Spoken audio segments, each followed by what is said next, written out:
Okay ठीक है। आज से हम स्टार्ट करेंगे इंडियन पॉलिटिक्स। ठीक है, मैक्सिमम क्वेश्चन इंडियन पॉलिटिक्स आपके हर एग्जाम में देखने को मिलते हैं।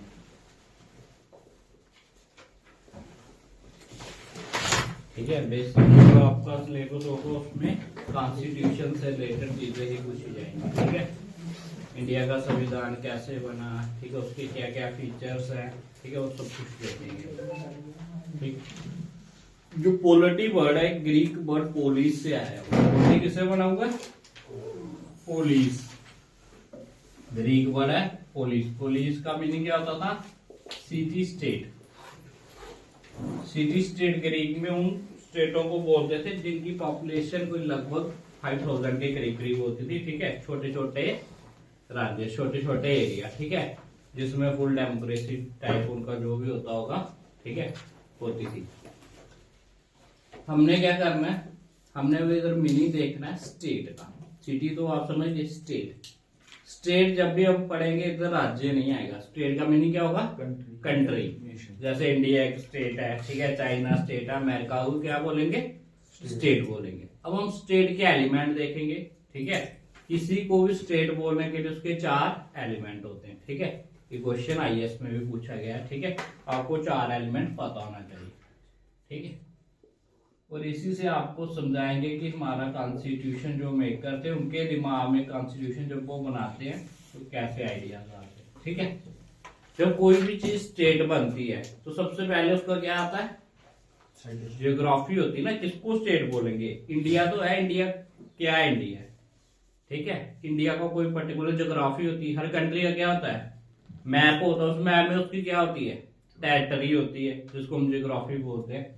स्टेट का पहला फीचर क्या आ गया? टेरिटरी। ठीक है, अब उस एरिया में कोई तो रहता होगा, टेरिटरी बना ली। टेरिटरी के अंदर भी कौन रहता है? स्टेट बनी किसके लिए? लोगों के लिए, जिसको हम क्या बोलते हैं? पॉपुलेशन बोल लो, जहां आजकल क्या बोलते हैं? सिटीजन्स। जो देश में रहने वाले हैं उनकी तो स्टेट है। पॉपुलेशन हो गई, जहां सिटीजन बोल लो। टेरिटरी का दूसरा क्या आ गया? टेरिटरी या ज्योग्राफी, इसको क्या बोलोगे? सिटीजन और पॉपुलेशन। ठीक है, इसको टेरिटरी और ज्योग्राफी बोलो। ठीक है, भाई इंडिया का मैप अलग है, पाकिस्तान का अलग है, अफगानिस्तान का अलग है। हर बंदे ने अपनी एक टेरिटरी को माना हुआ है, भाई ये मेरी टेरिटरी। उस टेरिटरी में अब रहता कौन है? लोग ही रहेंगे, पॉपुलेशन। अब पॉपुलेशन भी आ गई, टेरिटरी भी होगी। अब उन लोगों को कोई रूल करने वाला भी तो चाहिए, तो क्या आ जाएगा? गवर्नमेंट। अगर वहां पे गवर्नमेंट भी नहीं है फिर वो स्टेट नहीं होगी। ठीक है, अब उनको रूल करने वाला भी नहीं। अब गवर्नमेंट भी आ गई। अब गवर्नमेंट कैसी है? सोवरीन है कि नॉन सोवरीन है? सोवरीन होती, सोवरेंटी होती संप्रभुता, कि उस एरिया के मालिक वो खुद है। मान लो कि वह स्टेट है, मालिक उधर जो बैठा हुआ है उसको चला कोई हो रहा है, तो क्या उसको स्टेट बोलेंगे? नहीं, वो तो गुलाम देश है अभी। ठीक है, आजाद है ही नहीं, वो अपने फैसले खुद नहीं ले पा रहा। 4th एलिमेंट आ गया सोवरेंटी, जो सबसे इंपॉर्टेंट है।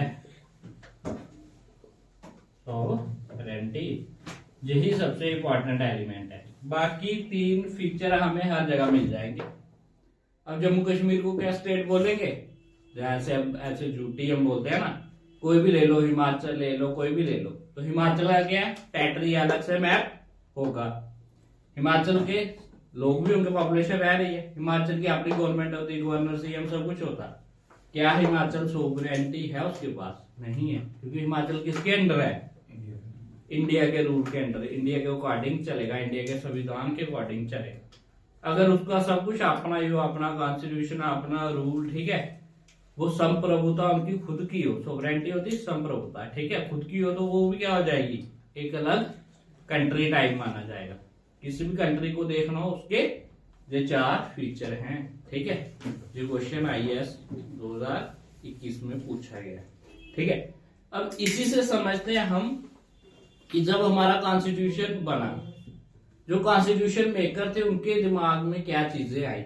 जब आप कॉन्स्टिट्यूशन को देखोगे आर्टिकल 1 to 4 के बारे में क्या बोलता है?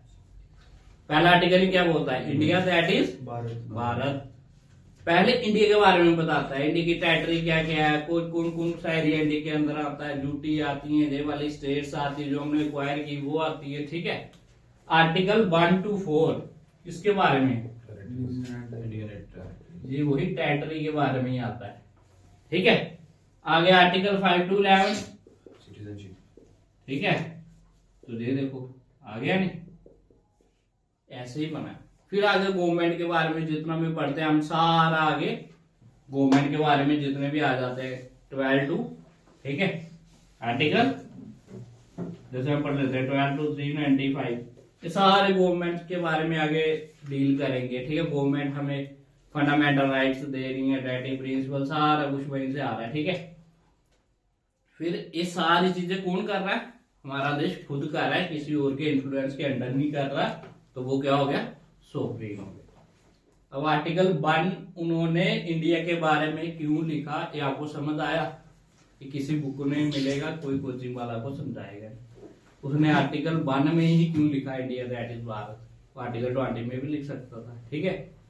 और एक क्रोनोलॉजी होती है, एक सिस्टम होता है, ठीक है। जो एक्सपर्ट होते हैं उनको पता होती है भाई क्या क्या एलिमेंट है, उसी एलिमेंट के हिसाब से आर्टिकल नंबर फिर देना वो अरेंज कर देता है। समझ आ गया? पहले टेरिटरी आएगी, फिर टेरिटरी के अंदर क्या होंगे? लोग होंगे। अब उनको हम देखेंगे ना, किनको हमने इंडिया में रखना और किनको नहीं रखना, ठीक है। कौन एलिजिबल है इंडिया में रहने के लिए, वो आगे हमारे सिटीजन। फिर उनको चलाने के लिए गवर्नमेंट होगी, चाहे वो इलेक्टेड होगी, जैसे भी होगी, ठीक है, मोनार्कियल होगी। तो लास्ट में क्या आ जाता है हमारे पास? सोवरेनिटी, ठीक है। क्या वो हम गुलामी है या किस हिसाब से चल रहे हैं, ठीक है। तो ये समझ आ गई, सबसे बेसिक चीज है, किसी बुक में नहीं मिलता, ना ही कोई समझाता, ठीक है। अब इसके बाद हम देखेंगे कॉन्स्टिट्यूशन मेकिंग और हिस्टोरिकल जो बैकग्राउंड है वो हम बाद में देखेंगे, ठीक है। वो फैक्चुअल चीजें अब हम देखेंगे अपने कॉन्स्टिट्यूशन से रिलेटेड कुछ चीजें, ठीक है।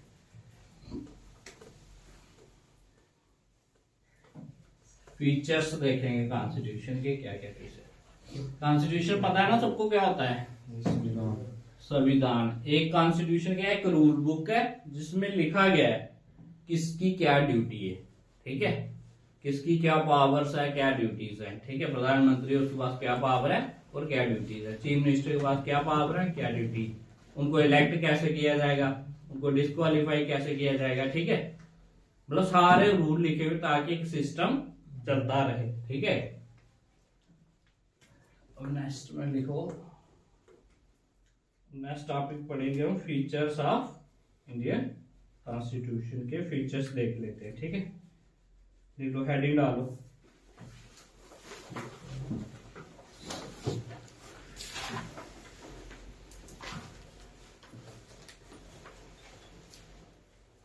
क्या क्या फीचर है इंडियन कॉन्स्टिट्यूशन के? पढ़े होंगे आपने।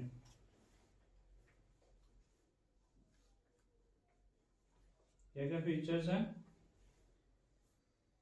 Salient features of Indian constitution. Salient features of Indian constitution.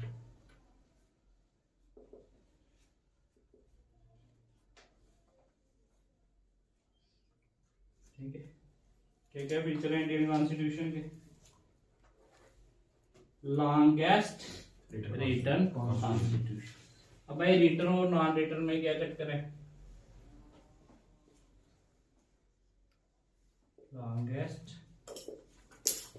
British constitution कैसा है? रिटन है अनरिटन? अनरिटन कहने का मतलब क्या? वो कोई लिखा लुखा गया नहीं है, जहाँ ऐसे ही है, मुंह से ही बोलते रहते हैं। अब इंडिया का लॉन्ग कॉन्स्टिट्यूशन क्यों है? लॉन्गेस्ट रिटन तो बोल दिया हमने। इसके क्या फैक्टर हैं कि इंडिया का कॉन्स्टिट्यूशन बहुत बड़ा है? क्या कॉन्स्टिट्यूशन क्या होगा फैक्टर? एक तो इंडिया देश बहुत बड़ा है, हमारी जियोग्राफी बहुत बड़ी है।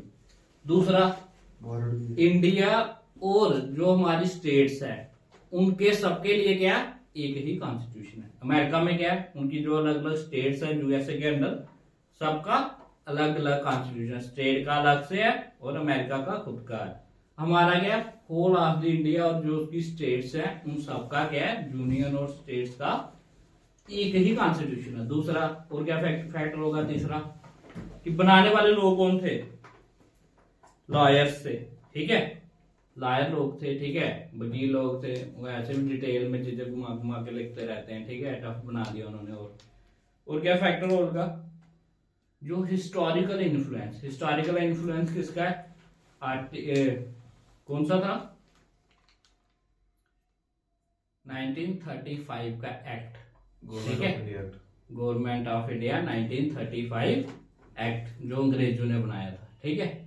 उस एक्ट से 70%, जो आज हमारा कॉन्स्टिट्यूशन है ना, मतलब 70% उसी से बारो किया गया, ठीक है, उस अकेले एक गवर्नमेंट ऑफ इंडिया 1935 से, उससे इतना बारो किया गया, जो मटेरियल है वो सारा ही हमने चेप दिया उसमें, ठीक है, 70% तो वही आ गया। उसकी वजह से भी क्या हो गया, कॉन्स्टिट्यूशन हमारा लेंथी हो गया। समझ आ गया, ये 4 फीचर है, कभी कभी पेपर में पूछ लेता है। एक तो इंडिया की भाई ज्योग्राफी पढ़ी, दूसरा स्टेट और यूनियन के लिए एक ही है, तीसरा 1935 से 12 के, चौथा इसमें लीगल ल्यूमिनरीज थे, ठीक है, जिन्होंने बनाया। फिर ड्रॉन फ्रॉम वेरियस सोर्सेज, दूसरा रीजन क्या है, बहुत सारे सोर्सेज से हमने इसको लिया गया है, ठीक है, ड्रॉन फ्रॉम वेरियस सोर्सेज। जैसे हम पढ़ेंगे आगे, फंडामेंटल राइट्स हमने कहां से लिए गए हैं, अमेरिका से, डायरेक्टिव प्रिंसिपल आयरिश से, ठीक है, ऐसे अलग अलग पढ़ेंगे हम कि किसने क्या फीचर है, कहां से बारो किए गए, वो आगे हम पढ़ेंगे, ठीक है। फिर क्या, blend of rigidity and flexibility, तीसरा फीचर क्या है, blend of rigidity and flexibility, इसका क्या मीनिंग है,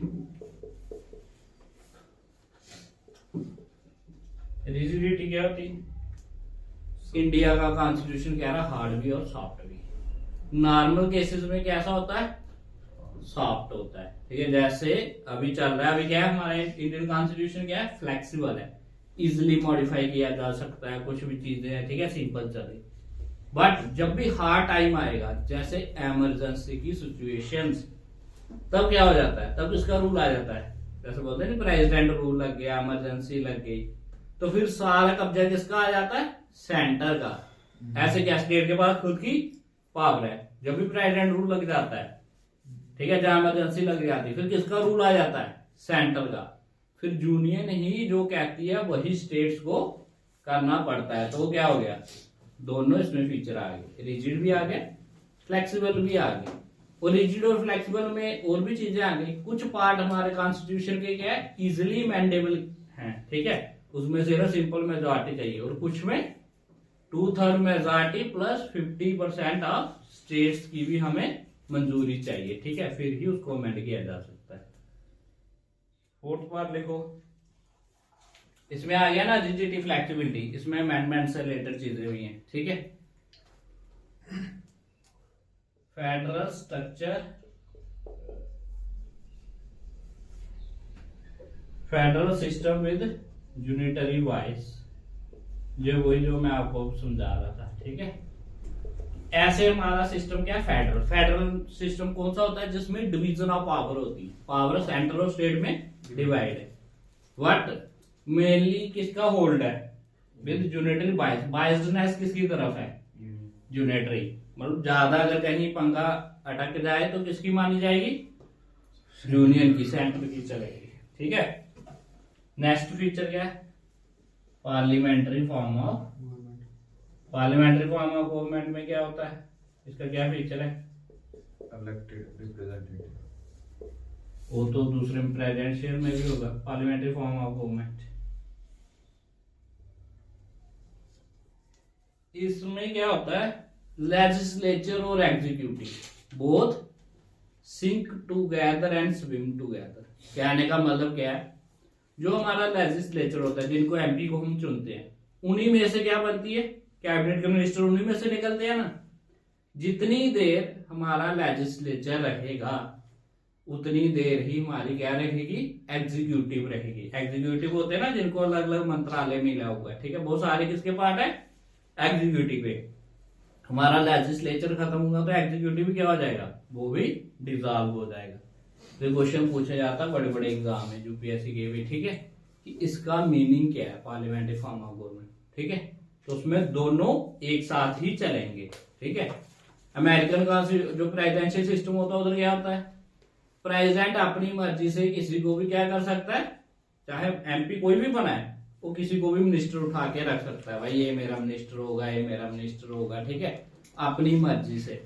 अगर प्रेसिडेंट क्या हो जाए, मान लो प्रेसिडेंट को कल निकाल दिया, डिस्क्वालीफाई कर दिया, लेकिन उनका एग्जीक्यूटिव क्या करता है, फिर भी रहता है, उनके मंत्री पोजीशन नहीं छोड़ते, सिर्फ कौन छोड़ता है, प्रेसिडेंट छोड़ता है। इंडिया में क्या होगा, जैसे सरकार अभी, ठीक है, हमारे प्राइम मिनिस्टर का कुछ भी हो जाए, ठीक है, डिसॉल्व हो गया, इनके पास नहीं रही अपनी स्ट्रेंथ, ठीक है, असेंबली खत्म हो गया सब कुछ, तो इनके अब नया प्राइम मिनिस्टर आएगा तो क्या होगा, नया एग्जीक्यूटिव आएगा, नई कैबिनेट आएगी, सब कुछ होगा, ठीक है, अगर असेंबली डिसॉल्व हो जाएगी।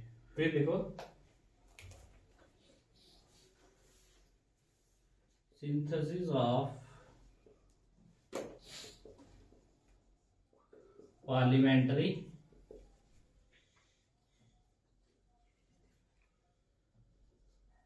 sovereignty and judicial supremacy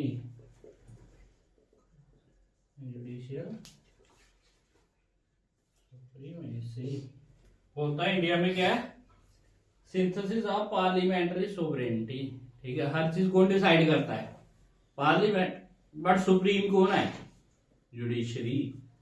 अगर इसी को कभी कंफ्यूज मत होना कि इंडिया में जो मेन पावरफुल चीज कौन है, अगर बोल दे कि पार्लियामेंट, वो क्या हो जाएगा, गलत। कौन है, जुडिशरी।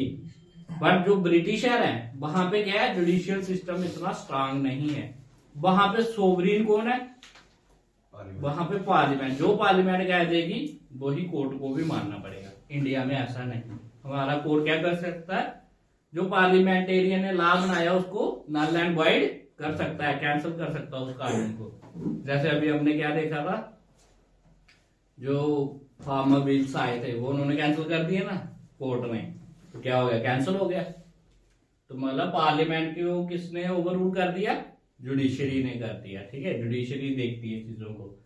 बट अगर यही यूके में होता तो उधर क्या होता, जो पार्लियामेंट ने कर दिया दैट इज फाइनल, अब उसको जुडिशरी छेड़ नहीं सकती, ठीक है। अब इसका मीनिंग ये मत समझ लेना कि इंडिया में पार्लियामेंट की सोवरेनिटी है, बोला सिंथेसिस है इन दोनों का, ठीक है, मतलब दोनों मिलके चलते हैं, ऐसा कुछ लगा, ठीक है। अब देखो integrated and independent judiciary, important feature है, integrated and independent judiciary. Integrated क्या होता है, इंडिपेंडेंट जुडिशरी वाला कंसेप्ट कहां से लिया हमने, अमेरिकन कॉन्स्टिट्यूशन से। कहां से लिया, अमेरिकन कॉन्स्टिट्यूशन। बट वहां पे इंटीग्रेटेड नहीं है, वहां पे जुडिशरी क्या है, इंडिपेंडेंट जरूर है बट इंटीग्रेटेड नहीं है। जैसे इंडिया में होगा, इंडिया में हम क्या करेंगे, पहले लोअर कोर्ट में जाएंगे, फिर हाई कोर्ट में, फिर सुप्रीम कोर्ट में। वहां पे क्या होता है, वहां पे हर स्टेट का एक तो अलग कोर्ट होगा। जैसे हमारे में क्या है कि 2-3 स्टेटों का मिलके एक कोर्ट भी हो सकता है, ठीक है। प्लस ऐसा नहीं होगा कि हर स्टेट का अपना सुप्रीम कोर्ट है, वो नहीं है। सुप्रीम कोर्ट एक ही है, नीचे से हायरार्की बनी हुई, नीचे से आप ऊपर जाओगे, मतलब इंटीग्रेटेड हो गया ना, जुड़ गया। और जुडिशरी इंडिपेंडेंट है, मतलब जुडिशरी अपने जो भी उनके लोग होते हैं उनको सैलरी खुद देती है, उनका सिस्टम किसको चयन करना नहीं करना, ठीक है, उनका अपना सिस्टम है, इंडिपेंडेंट है, किसी की इंटरफेरेंस नहीं है, ठीक है। अमेरिका में भी इंडिपेंडेंट है बट वहां पे इंटीग्रेटेड नहीं है। वहां पे अगर उनकी 13 स्टेट है, हर स्टेट का अपना सुप्रीम कोर्ट होगा। सेंटर का मसला सुप्रीम कोर्ट उसमें अलग से चलेगा, उनकी स्टेट का बाकियों का अपने अपने कोर्ट में चलेगा, ठीक है। इंडिया में ऐसा नहीं है, हम लोअर कोर्ट से सुप्रीम कोर्ट तक अप्रोच कर सकते हैं। समझ आ गया। फिर आगे फीचर लिख लो, 8th फीचर लिखो, फंडामेंटल राइट्स। कितने फंडामेंटल राइट्स है? 6 राइट है। पहले राइट टू प्रॉपर्टी भी होता था, वो कैंसिल हो गया, ठीक है। पहले 7 होते थे। पहला क्या है? Right to equality article 40 to 18। फिर right to freedom article 19 to 22। फिर right against exploitation article 23 24। Right to freedom of religion article 25 to 28। Cultural education right 29 to 30। Right to constitutional remedies, ठीक है, आर्टिकल 32, जिसको heart and soul of Indian constitution कहा जाता है, कि आप supreme court में जा सकते हो अगर आपके फंडामेंटल राइट वायलेट हो गए। इसी में सुप्रीम कोर्ट रिट इशू करता है, ठीक है। जब हम फंडामेंटल राइट पढ़ेंगे सारे आर्टिकल को डिटेल में पढ़ेंगे, ठीक है। अभी आपको पूरी पॉलिटी का ओवरव्यू दे रहे हैं, ठीक है। फिर क्या होगा? Directive principle of state policy. ये क्या? डायरेक्टिव्स है, मतलब कि स्टेट को हमने क्या दिया है? Directive principles of state policy. कहता है जब भी स्टेट कोई पॉलिसी बनाए, जब कानून बनाए, इन डायरेक्टिव्स को ध्यान में रखे, इन रूलों को ध्यान में रखे। कोई भी कानून बनाए तो इन चीजों को ध्यान में रखना है कि उस कानून से किसी का नुकसान न हो जाए। जो भी हम प्रिंसिपल पढ़ेंगे उन प्रिंसिपल का उसमें ध्यान होना चाहिए। आगे जब हम पढ़ेंगे देखेंगे, ठीक है। फिर क्या फीचर है? फंडामेंटल 11 फंडामेंटल ड्यूटीज है ना, बाद में ऐड की गई थी सुबन सिंह कमेटी के द्वारा। फंडामेंटल ड्यूटीज ऐड की गई थी, पार्ट 4 से में आता है, ठीक है। 42nd अमेंडमेंट से 1976 में जो 42nd अमेंडमेंट हुई उसके दौरान ये चीजें ऐड की गई। फिर नेक्स्ट फीचर, इंडिया क्या है? एक सेकुलर स्टेट। मीन इंडिया का कोई पर्टिकुलर धर्म है? नहीं है। Mean state has its no particular religion, ठीक है। हम सारे धर्मों को एक ही नजर से देखती है हमारी स्टेट। लोगों का नहीं, लोगों का हो सकता है, सिटीजन का, हमारी स्टेट का कोई धर्म नहीं है, ठीक है। जैसे पाकिस्तान इस्लामिक स्टेट है, इंडिया का कोई नहीं है ऐसा, ठीक है। फिर यूनिवर्सल एडल्ट फ्रेंचाइज, इसका मीनिंग क्या होगा? सबको, यूनिवर्सल मीन क्या होता है? सेम। एडल्ट मीन जो भी एडल्ट है 18 ईयर्स से above. Franchise mean right to vote, वो वोट डाल सकते हैं। और हर वोट की वैल्यू बराबर होगी, चाहे बंदा गरीब है, अमीर है, पढ़ा लिखा है, अनपढ़ है, ठीक है। सबको एक ही वोट डालने का, and each vote has equal value, ठीक है। 1 वोट 1 वैल्यू वाला सिस्टम। देन फिर क्या है? Single citizenship. अमेरिका में क्या है? अमेरिका में कोई बंदा होगा, वो एक तो अमेरिका का कॉन्स्टिट्यूशन होगा, ठीक है, प्लस वो अपनी जिस स्टेट में रहता है, बाहर जहाँ फ्लोराइडा में रहता है, तो वो फ्लोराइडा का भी सिटीजन है और अमेरिका का भी सिटीजन है, ठीक है। इंडिया में ऐसा नहीं है। इंडिया में अगर हम जे में रह रहे हैं तो हम इंडिया के सिटीजन हो गए, तो बस वही सब कुछ, उसी में सब कुछ आ गया, ठीक है। सिंगल सिटीजनशिप, ऐसा नहीं कि जे की अलग से है और इंडिया की अलग से, ठीक है। नेक्स्ट फीचर है इंडिपेंडेंट बॉडीज। बहुत सारी इंडिपेंडेंट बॉडीज भी हैं हमारे कॉन्स्टिट्यूशन। कैसे, कौन कौन सी हैं? इलेक्शन कमीशन, अभी इलेक्शन आने वाली है ना, तो इलेक्शन कमीशन क्या करता है? इंडिपेंडेंटली वर्क करता है, किसी भी पॉलिटिकल पार्टी को फेवर नहीं करता, ठीक है। फिर controller and editor general, CAG जो होता है, क्या क्या करता है? इनके खर्चों का रिव्यू करता है, किसने कितने, गवर्नमेंट ने कोई घोटाला तो नहीं हुआ, ठीक है, वो सारे कैग करते हैं। जैसे 2G स्कैम आया था, जो पोल घोटाला, ठीक है, वो कैग ने ही निकाला था, ठीक है। फिर UPSC, union public service commission, जिसमें एग्जाम देते हैं लोग, IAS IPS IFS का, ठीक है, वो भी इंडिपेंडेंट बॉडी है। ऐसा नहीं है कि सिफारिश पे किसी की सिलेक्शन हो जाए। फिर स्टेट PCS, जो स्टेट के एग्जाम होते हैं, ठीक है। फिर हमारे इमरजेंसी प्रोविजंस, 15 फीचर क्या है? Emergency provisions. कितने टाइप की इमरजेंसी है इंडिया में? 3 टाइप की इमरजेंसी। कौन कौन सी? नेशनल इमरजेंसी आर्टिकल 352, जैसे आप लिख सकते हो, नेशनल इमरजेंसी आर्टिकल 352 लगी थी इंडिया में, हाँ कब? इंदिरा गांधी इंदिरा गांधी के टाइम पे लगी थी, इस ईयर में 1975 में।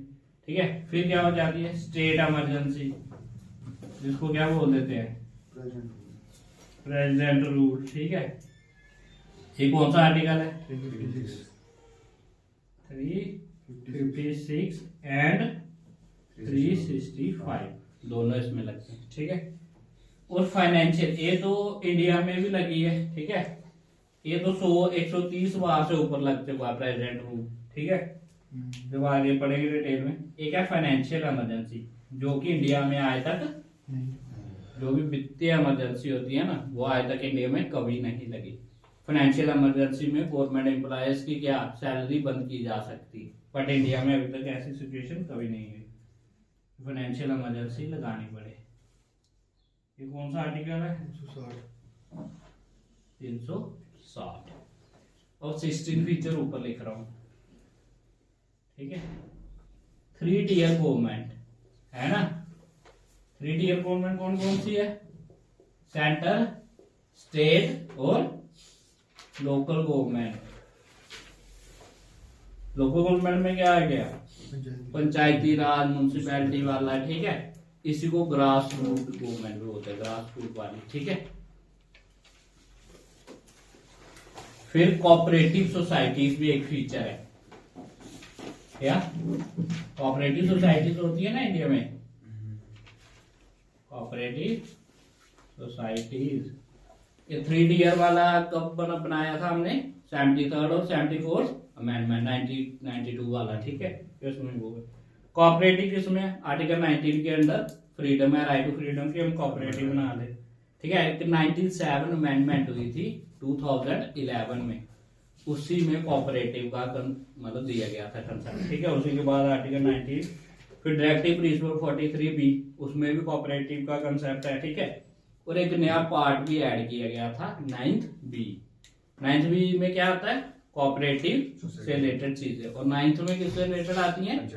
पंचायती राज और म्युनिसिपैलिटी वाली। ठीक है, ये मेन हमारे फीचर्स थे। ठीक है, समझ आ गई?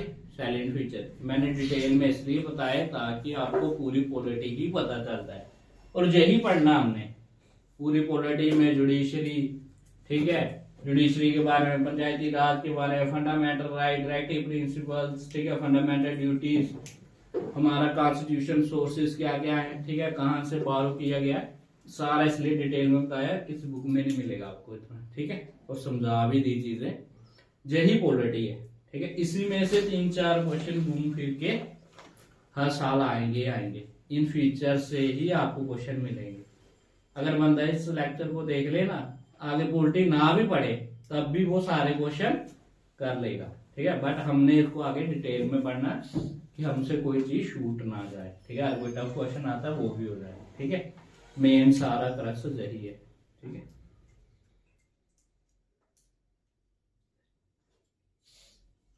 बाकी पार्ट्स जो है कॉन्स्टिट्यूशन के वो आपको सबको क्या करने हैं? लर्न करने पड़ेंगे। ठीक है, 22 पार्ट्स जो भी हैं लर्न करने पड़ेंगे। एक इम्पॉर्टेंट जो है वो है सोर्सेस ऑफ कॉन्स्टिट्यूशन। ठीक है, इम्पॉर्टेंट टॉपिक है सोर्स ऑफ कॉन्स्टिट्यूशन। हमने बारो तो कर लिया, किस किस देश से कौन कौन सी चीज बारो की, वो भी इम्पोर्टेंट टॉपिक है। ठीक है, कर लें वो भी, जहां कल करेंगे।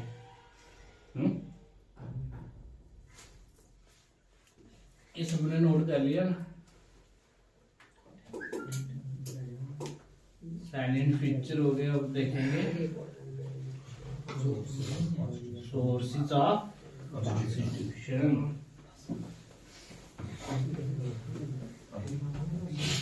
सोर्सेस देख ही लेते हैं,